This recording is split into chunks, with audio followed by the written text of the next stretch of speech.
a la palabra de Dios en Marcos capítulo 10, versículos 17 al 31. Y el tema de este estudio le puse verdaderos tesoros. Y fíjate qué pasa aquí, ¿no?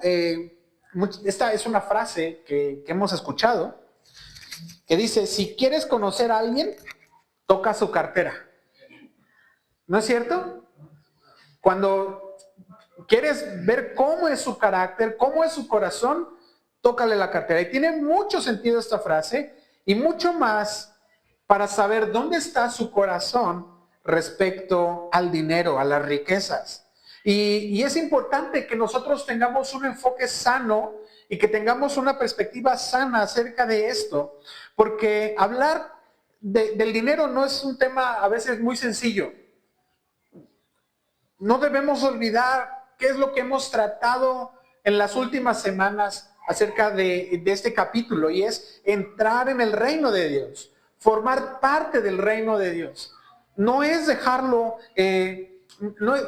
no queremos quedarnos fuera del reino de Dios. Pero aquí nos dice, ¿no? ¿Se acuerdan? Vimos al principio, cuando hablamos del matrimonio, un corazón endurecido, que no es sensible a obedecer a Dios. Eso nos impide a entrar en el reino de los cielos. Servir a los niños, servir y aceptar la voluntad de Dios como un niño. Eso nos trae un corazón sensible a qué es lo que Dios quiere, cuál es su voluntad, a recibirla, a tenerla. Y por último, pues vamos a ver en esta parte qué es respecto a las riquezas. Y qué difícil es cuando las riquezas o nuestros tesoros no están puestos en Dios. ¿Sale? Entonces vamos a orar y de ahí vamos a entrar a la palabra. Señor, te damos muchas gracias. Gracias por tu verdad. Gracias por tu bondad, Señor. Gracias porque eres fiel, eres bueno, eres bondadoso. Estás, Señor, en medio de nosotros. Y deseamos mucho que tu Espíritu venga, que tu Espíritu nos abrace, que tu gracia, Señor, nos acompañe. En el nombre de Jesús, háblanos. Amén. Amén. Versículo 17. Dice, al salir él para seguir su camino, vino uno corriendo e hincando la rodilla delante de él, le preguntó, Maestro bueno, ¿qué haré para heredar la vida eterna? No sé si tú te has preguntado esto. ¿Alguna vez te has preguntado, ¿cómo puedo yo heredar la vida eterna? A lo mejor tú no te lo has preguntado o no te lo habías preguntado antes de conocer a Dios, porque no era un tema en la mesa, no, en la vida eterna no era algo que nos preocupara cuando estamos sin Cristo. Pero una vez que conocemos el tema de la vida eterna, que conocemos que la consecuencia del pecado es la muerte, debemos de preguntarnos, ¿qué haré para heredar la vida eterna? Y esta es una muy buena pregunta, muy buena pregunta que hace este joven rico. Y debemos entender que en esta escena ya vimos el tema del matrimonio, ya vimos a los niños, y ahora entramos en esta escena donde hay un joven que va a ser confrontado a través de la palabra de Jesús. Y vamos a ver qué corazón tiene, cuál es su enfoque. Dice este texto que corrió hacia Jesús y se arrodilló ante él. Y a lo mejor podríamos pensar que era un acto noble, un acto reverente delante de Dios. Pero a lo mejor también podríamos ver que es un acto muy impulsivo, muy emocional y de repente una urgencia pasajera. No sabemos exactamente cuál es lo que motivó esta carrera o estas prisas. A lo mejor estaba ocupado en sus negocios y vio a Jesús y dijo, voy a aprovechar. O a lo mejor no, simplemente si era un acto de respeto o no lo sé. Pero lo que preguntó era importante y empieza diciéndole, Maestro bueno. Ahora pareciera como que en efecto hay un acto de adoración ahí o de reconocimiento, pero a lo mejor nada más es para ablandar un poquito el corazón, ¿no? Así como, Maestro bueno, ¿qué hago para para heredar la vida eterna, haciendo la barba quizá, ¿no? Intentando agradar a Jesús con palabras bonitas. Pero Jesús le contesta y le responde esto de una manera muy fuerte, muy clara y confrontando a su corazón. Yo te decía, ¿has venido tú con esta pregunta delante de Dios? ¿Estás listo para recibir la confrontación de Dios? A veces venimos a preguntarle esto a Dios. A veces preguntamos como, ¿qué necesito para estar bien con Dios? ¿Qué me hace falta? ¿Cómo puedo garantizar mi entrada a la vida eterna? Este joven llegó con la pregunta, pero llegó con un saco de respuestas. Él dijo, ¿qué más me hace falta? Vamos a ver un poquito más adelante cómo Jesús lo confronta con los mandamientos. Y él dice, yo ya lo hice. Ya lo logré. No basta solamente con correr a Jesús con una pregunta correcta. Es llegar a Jesús, es esta batalla entre ganar o merecer. Este joven estaba poniendo sobre la mesa esto, así de, bueno, ¿qué más puedo hacer para ganarme? Él no estaba interesado en tener una relación con Dios. A lo mejor este joven no buscaba que Jesús fuera su Salvador. Él quería que Jesús le mostrara el camino para que él fuera su propio Salvador.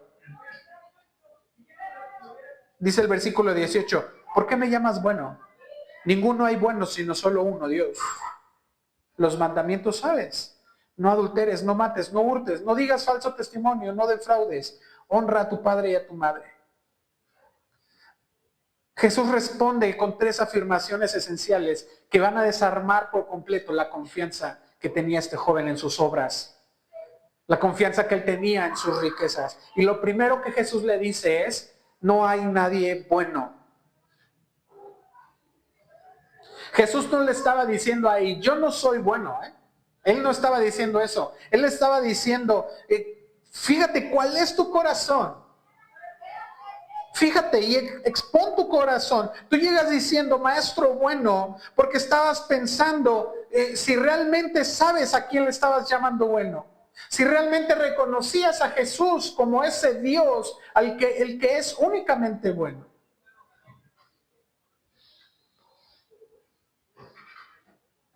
A lo mejor estaba hablando nada más sin reconocer que Jesús era Dios. Y él estaba diciendo, ¿cómo le hago para entrar? Y le dice, bueno, no hay ninguno bueno. Ni siquiera tú. El joven venía con esta bolsa, te decía, ¿no? De opciones y de soluciones a su situación. Y Jesús le dice, tú crees que tienes lo que se necesita, pero tus mejores obras no son suficientes. No has hecho suficiente porque nadie ha hecho lo suficiente, porque nadie es bueno sino solo Dios. Isaías capítulo 64 versículo 6 dice, todas nuestras justicias son como trapos de inmundicia. Romanos 3:10 dice, no hay justo ni aun uno. Ahora me gusta mucho cómo Jesús se presenta delante del joven y no desprecia la búsqueda. La búsqueda es honesta, pero sí desmantela su confianza.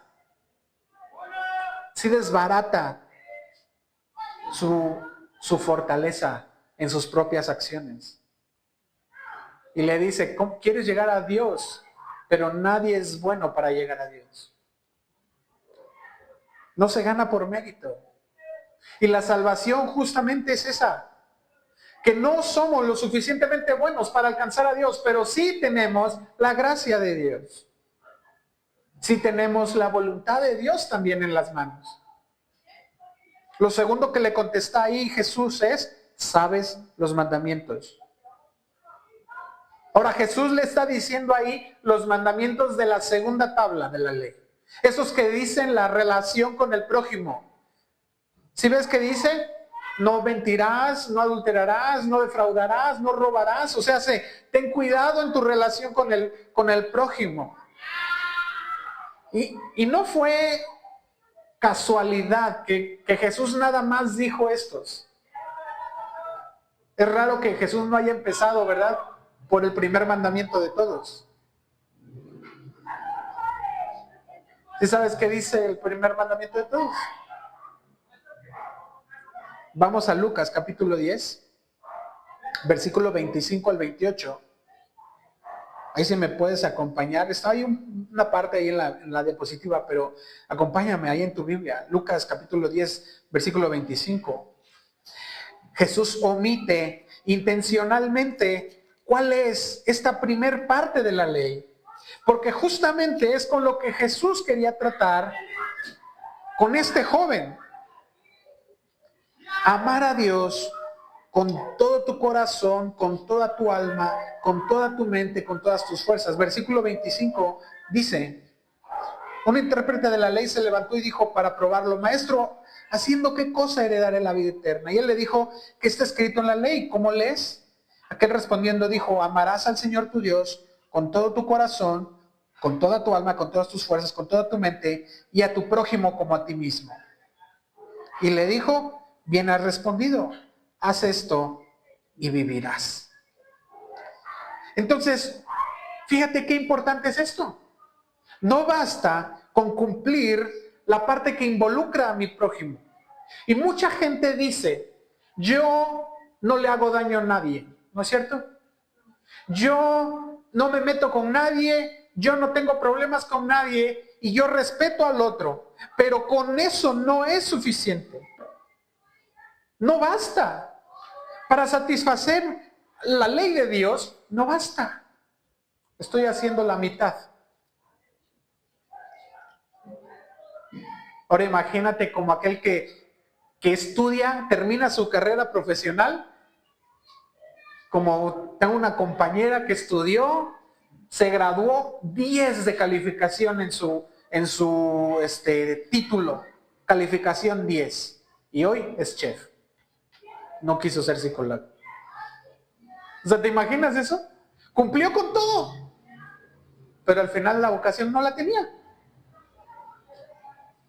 Te voy a poner un ejemplo más práctico. Imagínate que un esposo cumple con todo lo que tiene que cumplir en la casa. A ver si hay esposas aquí. Imagínate a tu esposo que cumple con todas sus obligaciones. Llega temprano, paga las cuentas, arregla lo que se descompone, no se olvida de los cumpleaños o de las fechas importantes, lleva a los hijos a la escuela y parece el esposo perfecto. ¿Quién a favor? ¿No? ¿Sí? ¿Les gusta la idea o no? No la levantan con mucha confianza. Todo lo hace al tiro. Pero hay un detalle. No ama a su esposa. No la escucha. No comparte tiempo con ella. No busca su corazón. Sus actos son correctos, ¿no? Él está cumpliendo como esposo, ¿cierto? Pero son fríos. Son vacíos. De nada funciona si no hay amor. De nada sirve si no hay una relación. Vive con ella, pero no vive por ella. ¿Qué pensaría esa esposa? ¿Qué quisiera esa esposa? ¿Qué estaría deseando esa esposa? ¿Estaría realmente satisfecha con ese comportamiento de su esposo? ¿Estaría realmente contenta y diría: ¡ay, qué hermoso que tengo un marido de esta talla, de este calibre! ¿Diría eso?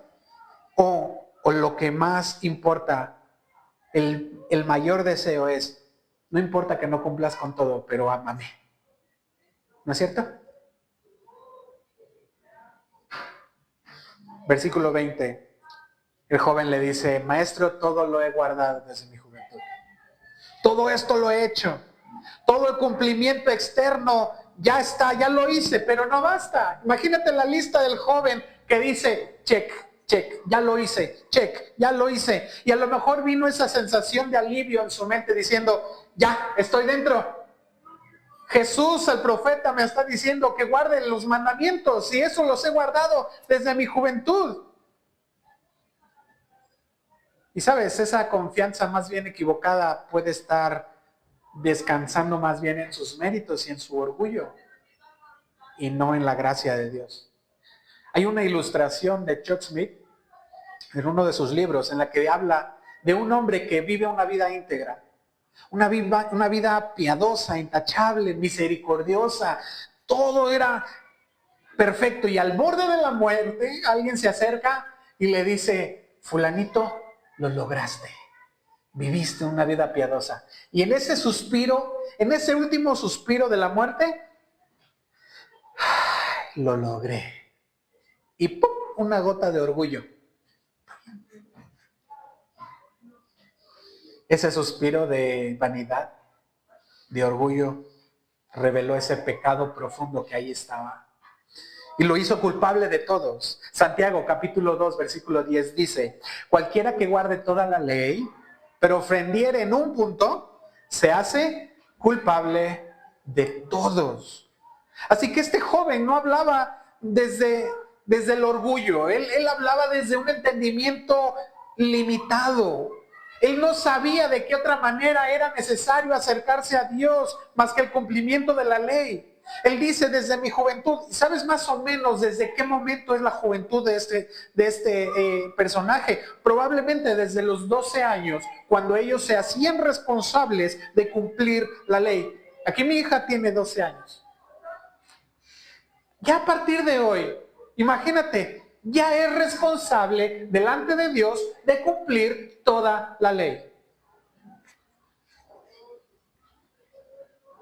No sé qué tan joven haya sido este joven. Y había tratado por años de obedecer la ley de una manera sincera. Y si lo haya logrado, aun si lo hubiera logrado, probablemente lo hizo bajo la interpretación de los religiosos de aquel tiempo. Pero cuando llegó Jesús vino a decirle: es que la línea no es ahí, es más alta. Es que la línea no es ahí donde tú crees. La verdadera obediencia no está en el cumplimiento, sino en el corazón con el que cumples esa ley. En Mateo 5 nos habla acerca del sermón del monte y cómo Jesús le dice: oíste que fue dicho, pero yo les digo. Y Jesús no vino a quitar la ley, Él vino a ponerla el significado profundo y correcto de la ley. ¿Recuerdas lo que hemos estado hablando aquí en este capítulo, Marcos 10? Esta dureza del corazón que nos impidió ver cuál era el propósito del matrimonio. Esa misma dureza le impidió a este joven ver cuál era la ley como lo que es. La ley como esta necesidad de un Salvador. La ley como este reflejo de saber que no somos suficientes para cumplir la ley. Al contrario, es cuando más necesitamos de Jesús. Pablo explicaba esto en Filipenses capítulo 3, versículo 6. Y él decía: en cuanto a la justicia que es en la ley, irreprensible. Quiere decir, yo he cumplido con toda la ley y he buscado satisfacerla toda. Así que nadie me puede decir que no he cumplido la ley. Sin embargo, en el versículo 7 él dice: pero cuantas cosas eran para mi ganancia, las he estimado por pérdida por amor de Cristo. Así que, ¿de qué sirve cumplir la ley sin un corazón adecuado? ¿De qué sirve? De nada. No sirve de nada. Y así llegó este muchacho. Ahora sí, como dice la canción, con la cara triste. Se acercó a Jesús y ahora imagínate este versículo 21. Y pon atención a este versículo porque habla del corazón de Dios. Entonces Jesús, mirándole, y ahí si quieres cambiarle algo ahí a la Biblia, puedes ponerle: entonces Jesús, mirándome, me amó.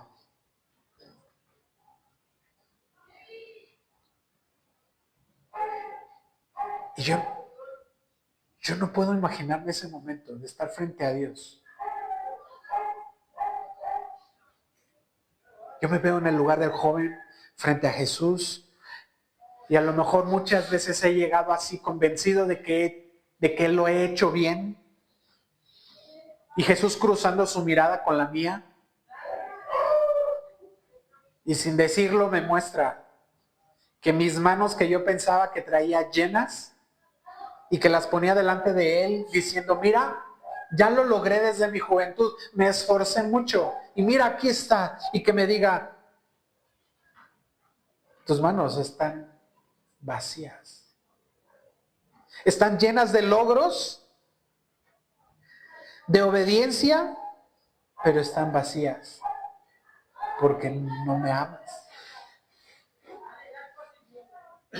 Y me encanta esto porque hemos visto cómo el enfoque de Jesús está en el corazón del hombre y no está en las cosas externas. Este joven rico estaba necesitando este encuentro con Jesús, que Jesús le dijera, una cosa te falta, anda, ve y vende todo lo que tienes y dalo a los pobres y tendrás tesoros en el cielo. Y ven y sígueme tomando tu cruz. ¿Cuántas veces te has parado frente a Jesús creyendo que tienes algo que ofrecer? Y Él te dice, es que esto que me ofreces más bien no me sirve, porque no me has amado más. Porque tu corazón no ha estado ahí. No me has puesto por encima de todo. Te has esforzado, pero tu esfuerzo no me sirve. Yo quiero tu corazón. Ahora, no me malentiendas, no estoy diciendo con esto que entonces no debemos cumplir la ley. Jesús le estaba diciendo al joven y le dijo, ahí está la ley. Ahí está. Obedécela, cúmplela, hazlo. El problema no era eso, el problema era que había un corazón vacío. Jesús no le estaba diciendo que al renunciar a sus bienes, a sus riquezas, eso le iba a asegurar la salvación. No, no le estaba diciendo eso. Él le estaba diciendo, ámame. Ámame más, demuéstrame que me amas. Demuéstrame que tu corazón no está en lo que tienes o en lo que has logrado o en los mandamientos que has cumplido. Demuéstrame desechando todo esto y siguiéndome. Tomando tu cruz, renunciando a aquello que te está estorbando. Demuéstrame que tu orgullo, que tu necedad, que tus deseos incontrolados, demuéstrame que eso no es impedimento para que me ames y renuncie a eso.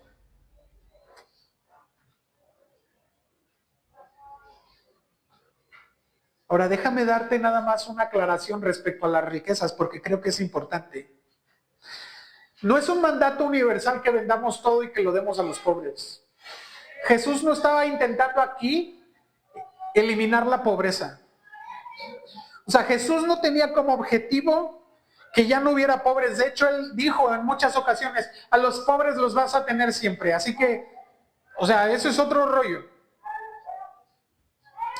Pablo, en 2 Corintios 8 y 9, él no enseñó que se hiciera esto tampoco en los Corintios, en ninguna iglesia, pero sí enseñó que la relación con las riquezas debían estar en su proporción adecuada.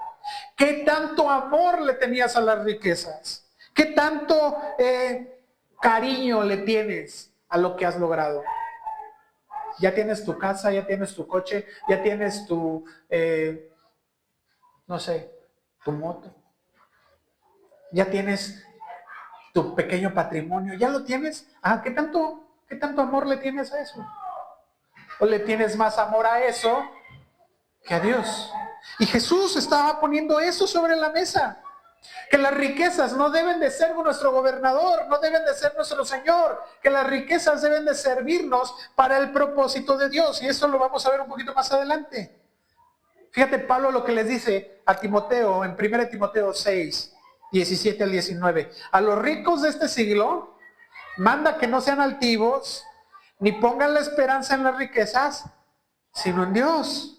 Que sean ricos en buenas obras, generosos, prontos a compartir. Jesús confronta qué es lo que está gobernando su corazón. Y la pregunta que yo te hago hoy es, ¿qué gobierna tu corazón?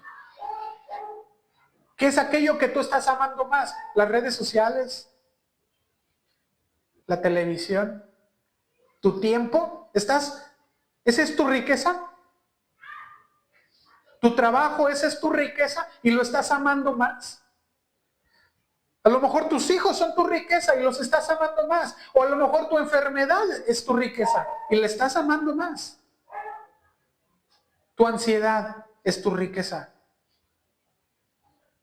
Porque cada vez que te autocompadeces y entonces por ahí obtienes algo, y dices, es que es por aquí que yo encuentro, es por aquí que me proveo de cosas, es que es por aquí, porque si yo hago esto, entonces tengo un poco más de atención. Es que si yo me hago la víctima, tengo un poco más de atención. Y esa es tu riqueza y no es tu Señor.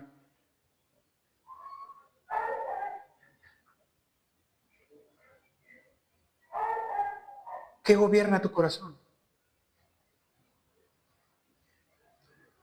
El joven rico había cumplido los mandamientos con el prójimo, pero fallaba en el más importante, que era: amarás al Señor tu Dios con todo tu corazón, alma, mente, fuerzas. Y entonces le dice, escoge. Puedes hacer tesoros en la tierra o puedes hacer tesoros en el cielo. Puedes hacer tesoros en ti mismo o puedes seguirme. Pero tienes que decidir. Y fíjate otra vez, aquí está el discipulado y no lo hemos soltado y me encanta porque la próxima semana vamos a estar hablando acerca del discipulado y es un tema que no hemos soltado en Marcos. Niégate a ti mismo, Marcos 8:34, niégate a ti mismo, toma tu cruz y sígueme. ¿Dónde están los verdaderos tesoros que quieres hacer? ¿Dónde están esos tesoros que van a permanecer después de todo? ¿Dónde están los tesoros que te van a asegurar una vida de paz, de gozo, de amor, de justicia en el Espíritu Santo? ¿Cuáles son esos tesoros que tú tienes? ¿Cuáles son esas riquezas que tú tienes? Jesús le estaba diciendo, véndeselo, dalo a los pobres y sígueme, toma tu cruz. Versículo 22. Pero él, afligido por esta palabra, y subraya ahí, afligido, se fue triste porque tenía muchas posesiones.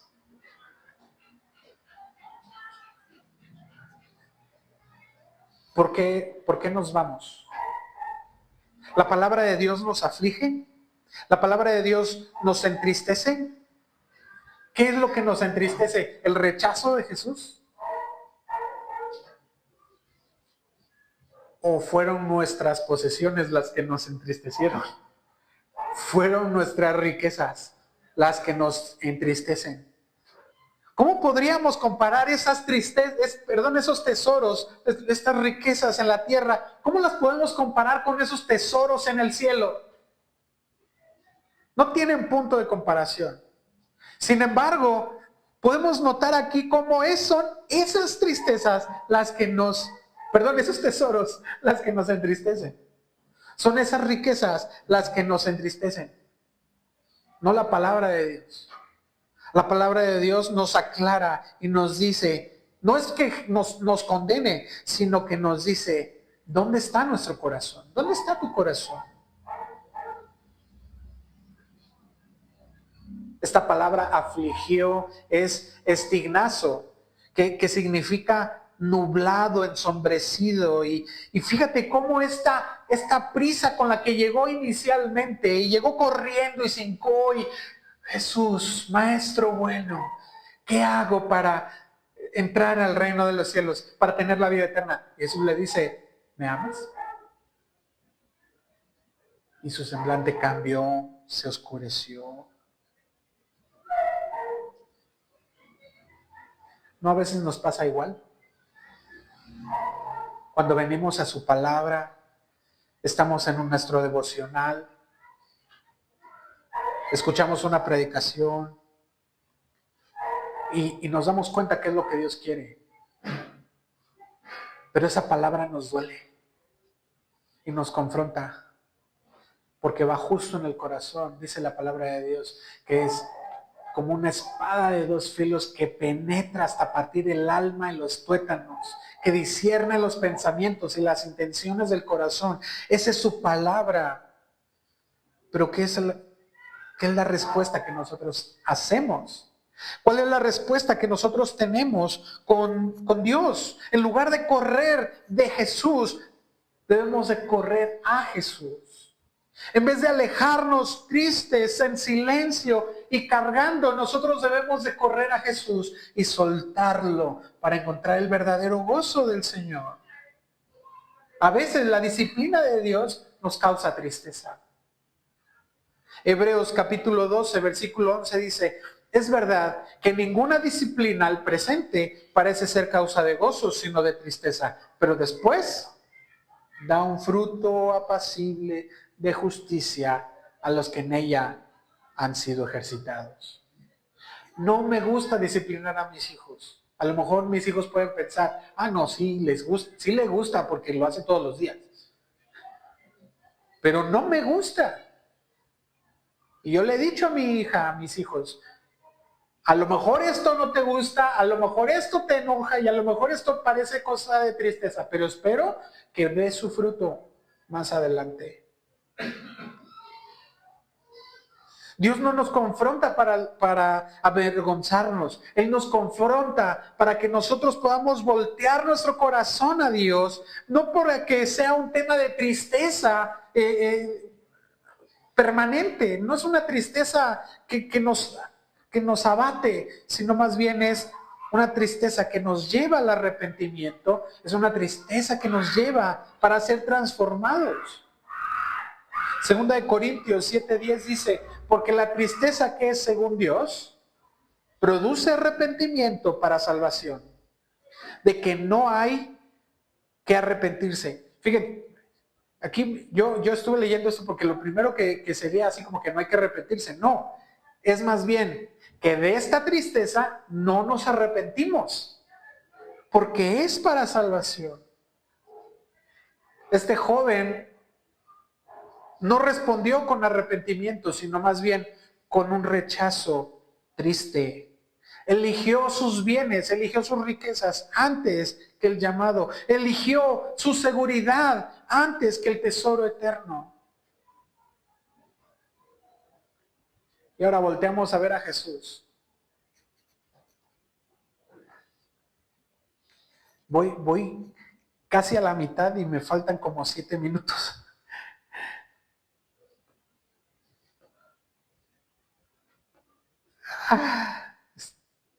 Le decía yo a mi esposa, no sé si aquí voy a pararla, porque aquí la voy a parar para poderla abundar bien la próxima semana.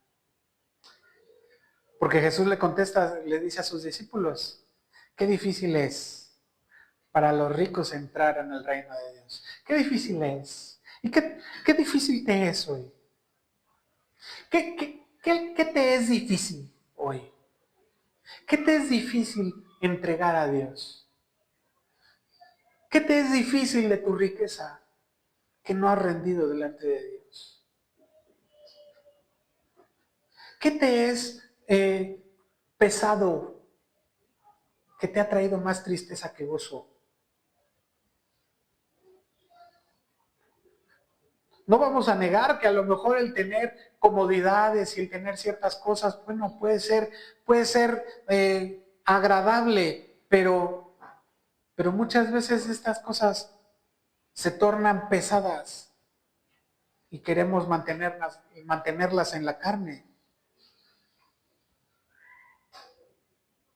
Qué difícil es, dice Jesús, que entren en el reino de Dios aquellos que confían en sus riquezas.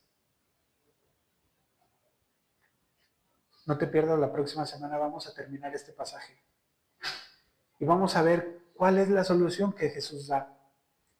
cuando se trata de darle a Jesús, darle a Dios la preeminencia, darle el primer lugar de todo lo que somos y de todo lo que hacemos. Vamos a orar. Gracias, gracias Señor. Gracias porque aquí estamos, Señor. Haznos claros y danos claridad. Por favor, danos claridad de las cosas a las que le hemos dado más valor que a ti. Revélanos, Señor, cuáles son esas riquezas en las que hemos puesto nuestra confianza. Déjanos saber, Señor, qué son esas cosas que son tan valiosas que las hemos puesto por encima de ti. Perdónanos. Perdónanos porque como hijos queremos obedecerte, queremos amarte. Y a veces, Señor, quizás nos hemos amado más a nosotros mismos. Quizá mi tesoro, mi riqueza soy yo mismo, creyendo que yo puedo alcanzar esa salvación. Y no he comprendido, Señor, que es a través de ti, es a través de tu obra, es a través del Espíritu Santo, es a través, Señor, de lo que tú haces en mi transformación. Señor, ayúdame a abrazar la disciplina. Ayúdame a abrazarla de manera que pueda caminar tras ella, no por tristeza, Señor, aunque sea un momento triste, aunque sea un momento complicado, Señor, pero que pueda yo comprender ese amor y esa gracia, Señor, que va a traer fruto. Señor, que no seamos aquellos que se alejan de ti, que no seamos estos que al escuchar tu palabra la rechazamos, sino que tu palabra venga y sea sembrada en nuestro corazón.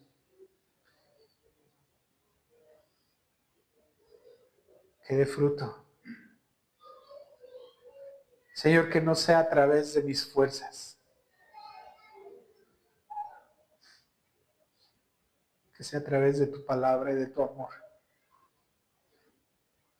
Que no sea con un ánimo de meritocracia, Señor, ¿qué más puedo hacer? ¿Qué puedo ganar yo? Señor, yo quiero tener esta relación contigo. Que sea una relación profunda, que sea una relación íntima, clara, que pueda escucharte, que pueda caminar, Señor, contigo. Señor, gracias. Gracias porque hoy nos hablas. Ayúdanos a encontrar esos verdaderos tesoros en tu Espíritu Santo, en el nombre de Jesús. Amén y amén.